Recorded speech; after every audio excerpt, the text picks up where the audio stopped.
No broken hulls, no missing cargo. 40 seasoned men awake on duty.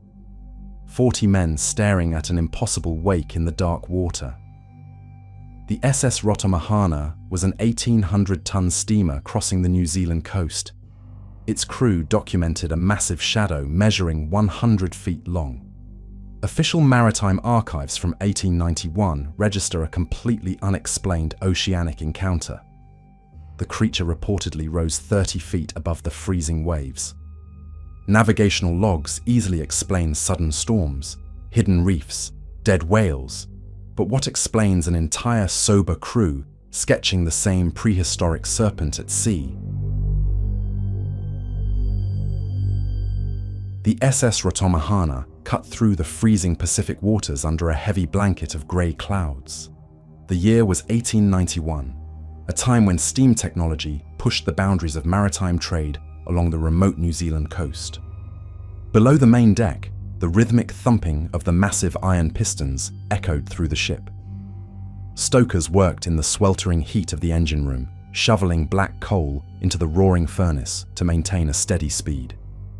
On the bridge, Captain Thomas Harris maintained a firm grip on the brass telegraph, guiding his 1,800-ton vessel toward its next port of call. The atmosphere was routine, marked only by the smell of salt spray and the thick black smoke billowed from the tall funnel. First Mate Arthur Penhaligon patrolled the starboard side of the upper deck, his eyes scanning the horizon for the familiar silhouette of the coastal cliffs. The morning fog was unusually dense, clinging to the surface of the water like a thick white shroud.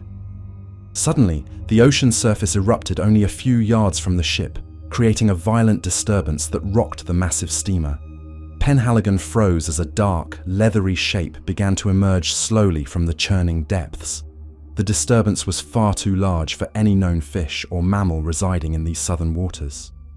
He shouted a warning to the bridge, his voice cracking with a sudden and overwhelming sense of biological dread.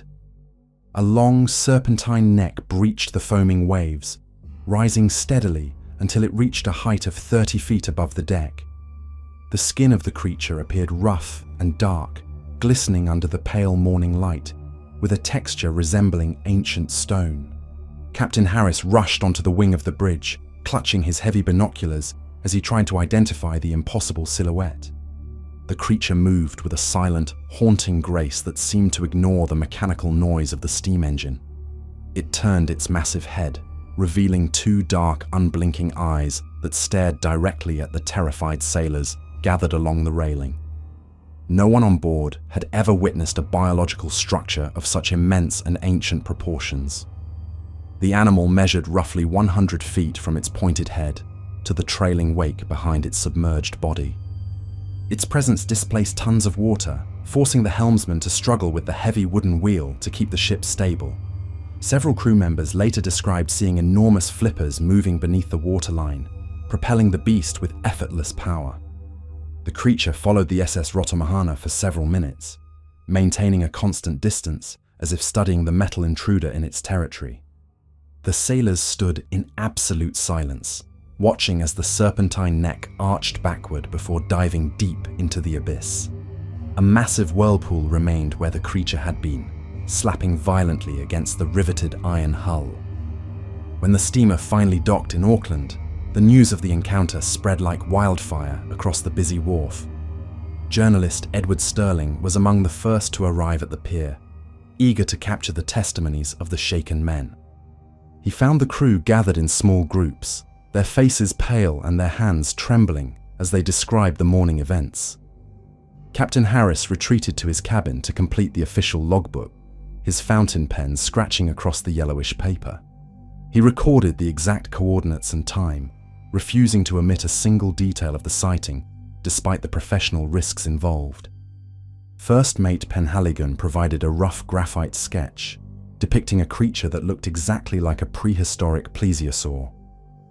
The local newspapers published the account the following morning, featuring the rudimentary drawing of the so-called Saurian Monster. The public was instantly captivated by the idea of a prehistoric survivor lurking in the deep underwater trenches near the coast. However, the scientific community in New Zealand reacted with immediate and harsh skepticism. A prominent zoologist argued that the anatomy shown in the sketch was physically impossible for any vertebrate to sustain. He claimed that a neck of that length would collapse under its own weight if lifted vertically out of the water.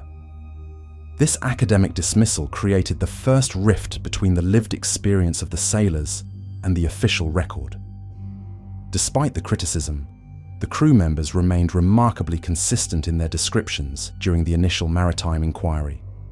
They spoke of the leathery texture of the skin and the specific way the water cascaded off the creature. There were no contradictions in their stories, which made the allegations of mass hallucination difficult for the company to maintain.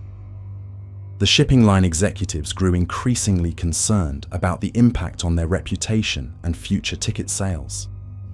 They feared that the legend of a sea monster would drive passengers away from their coastal routes. A quiet order was issued to the port authorities to restrict further interviews with the men of the SS Rotomahana. Journalist Sterling sensed a growing cover-up and decided to dig deeper into the physical state of the ship itself. He secretly hired a local diver to inspect the submerged hull of the steamer under the cover of darkness.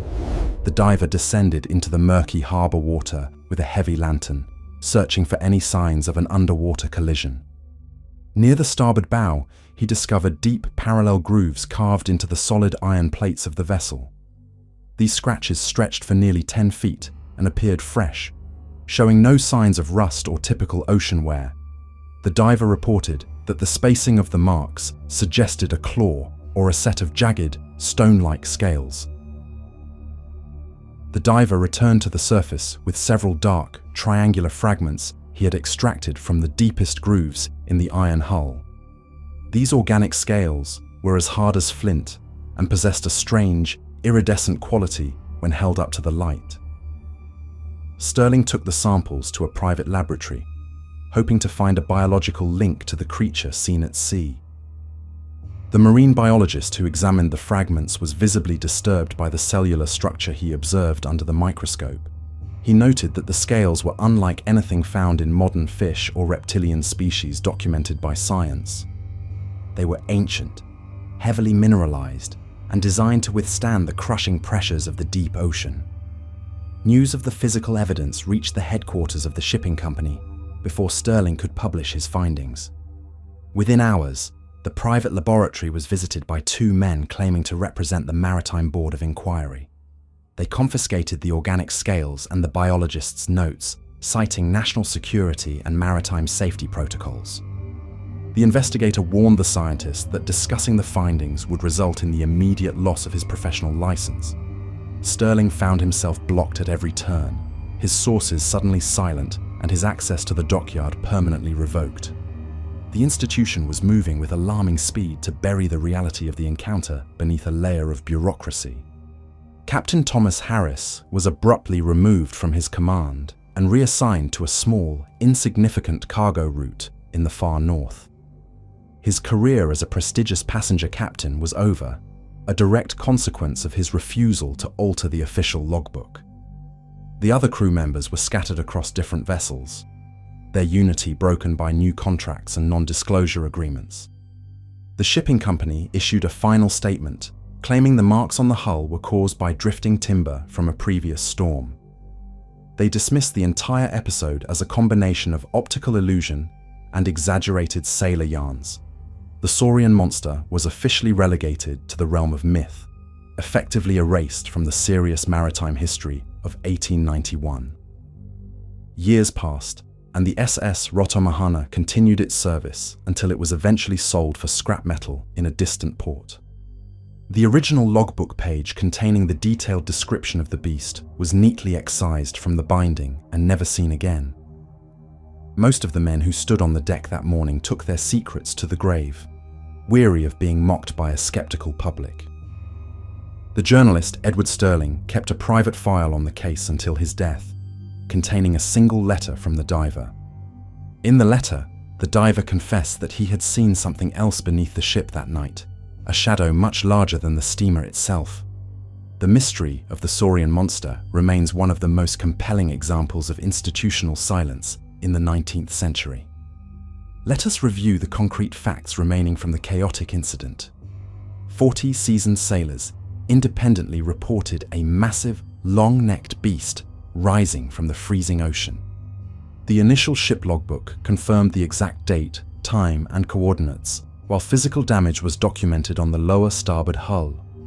The deep scratches and extracted organic scales were deliberately hidden by wealthy maritime executives to protect their financial interests. The evidence was not missing. It was systematically suppressed to maintain the illusion of a safe and predictable ocean. The most plausible explanation leans toward a rare biological anomaly rather than a supernatural event.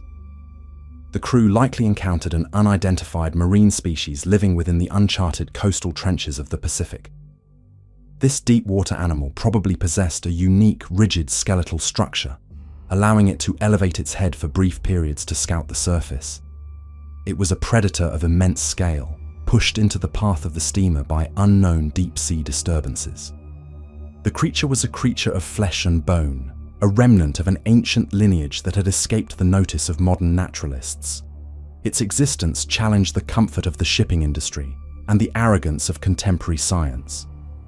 Captain Harris lost his esteemed position for simply telling the truth about what he saw through his binoculars.